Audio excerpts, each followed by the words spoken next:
U.S.-Saudi nuclear deal hits turbulence, just a day after signing. A landmark nuclear deal between the United States and Saudi Arabia is already unraveling into confusion, less than 24 hours after it was signed with fanfare in Washington. The agreement, laying the groundwork for American companies to help Saudi Arabia build a civilian nuclear power industry, immediately sparked concerns about a Saudi path to enrichment before President Trump himself muddied the picture with a social media post tying the deal to Middle East diplomacy that his own negotiators hadn't included. Michael Ratney wrote in a Center for Strategic and International Studies commentary published Thursday. Ratney, who served as U.S. ambassador to Saudi Arabia and now works as a senior advisor at CSIS, laid out how the deal,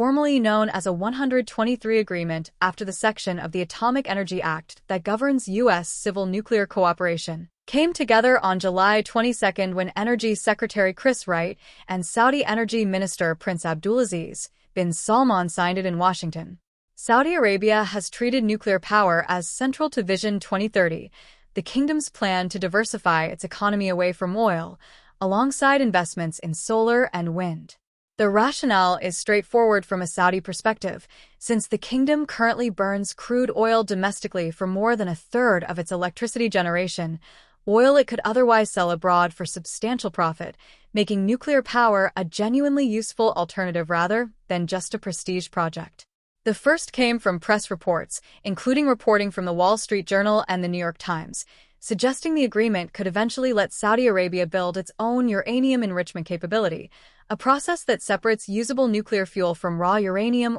and can, if pushed far enough, produce material capable of powering a weapon rather than just a power plant. Currently, just 14 countries operate their own uranium enrichment facilities, and Saudi Arabia has significant domestic uranium deposits along with a long-standing ambition to control the entire nuclear fuel cycle, from mining raw uranium to running finished power plants, rather than depending on foreign suppliers for enriched fuel. Any move towards Saudi enrichment, even one press report suggested, would only follow years of additional study into whether an enrichment facility even makes commercial sense, raised alarm in Washington and Israel over the risk that enrichment capability built for civilian energy could eventually support a weapons program. The second controversy followed almost as a reaction to the first, and it came from the president himself. Trump posted on social media the day after the signing, linking the nuclear deal to Saudi Arabia normalizing relations with Israel under the Abraham Accords, the series of diplomatic normalization agreements Trump brokered during his first term between Israel and countries including the United Arab Emirates,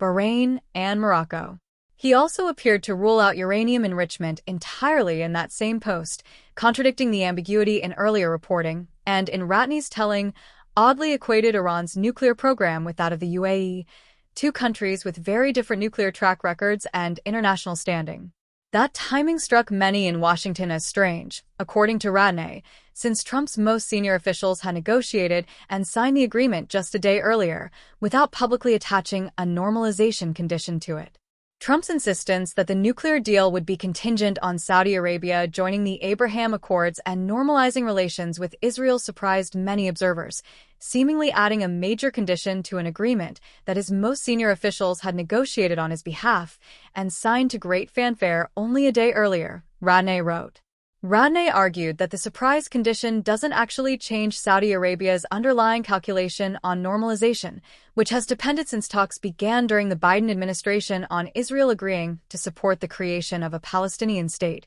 something the current Israeli government has explicitly and repeatedly ruled out. Layered on top of that is the enrichment question, since Ratney suggested Saudi leadership likely places real political value simply in retaining the right to pursue enrichment someday, even if an actual facility would be extraordinarily expensive, take a decade or more to build, and might never make commercial sense on its own. Likely driving Trump's surprise announcement was a desire to blunt the domestic and Israeli criticism that emerged as soon as the deal was announced, Ratney wrote. Atlantic Council non-proliferation expert Matthew Kroenig has argued it would be a mistake to let Saudi Arabia gain enrichment capability at all, while the deal's 30-year duration and structure, according to CNN reporting, could allow Saudi Arabia to enrich fuel for its own civilian reactors without fully adopting what non-proliferation advocates call the gold standard of international oversight, meaning a legally binding commitment to forego enrichment and reprocessing entirely.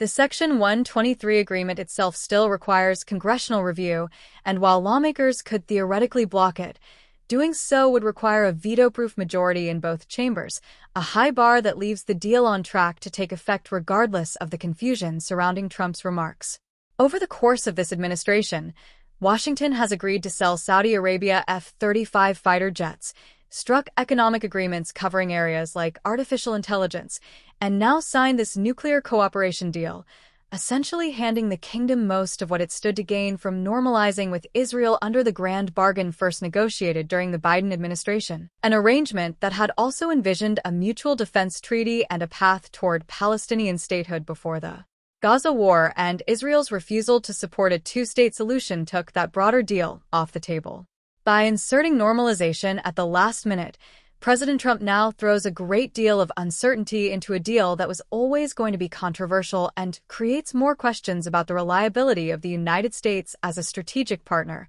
Ratney wrote.